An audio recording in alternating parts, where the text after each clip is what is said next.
Welcome! In this session we will learn about constructor. As we have this person class and it has few properties and functions, we have four functions in this class: eat, walk, get name and get age. Constructor is also a function.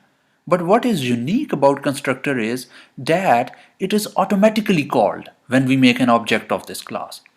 So any other function beside constructor is never automatically called. The only function that is automatically called on the object of any class is the constructor.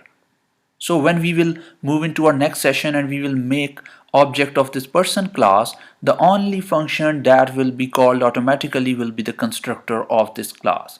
So why to make constructor? Why to automatically? There is a function that is called automatically. So in that function we can have initial values to our properties. For example, this name, age, gender and height, as they are empty for now and height is 0, but we need to set some default values there. So what we can do here is that while making an object we can just assign them to default values, or we can also get that values from user. So I will go ahead and make a constructor in this class. To make a constructor we use two underscores and then init, and then after that two underscores as well. So this is the constructor of this class. Anything inside this function will be automatically called when we make the object of person class. So what I can do in the body of this class, I can just move these all properties from here inside of this constructor. So they will be made automatically when we make an object of this class. And what we can do here is we can add self.name, because we have to tell that self, this name is of this person class, and we can add it here as well. Self.age, self.gender and self.height.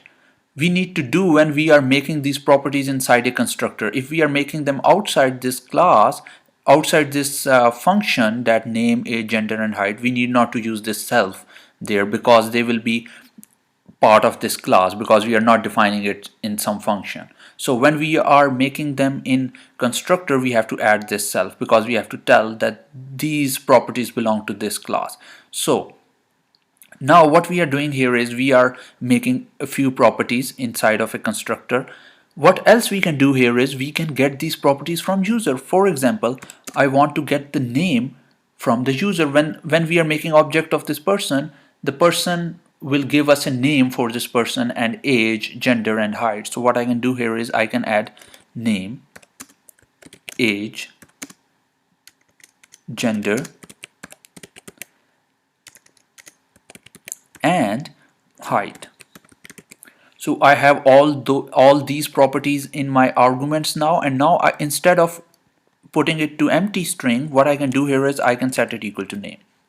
So now what I'm saying here is self.name, that is property of this person class, I say set this to the name variable which I get in the constructor argument.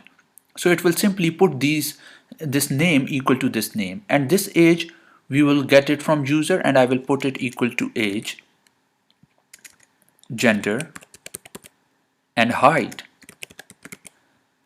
So that seems to be very good now that we are getting all these things from user, so he can set them according to his own requirement, that what he wants it to be. So these all things now we will get from user when we will make object in our next session, and then we will set these to these properties automatically.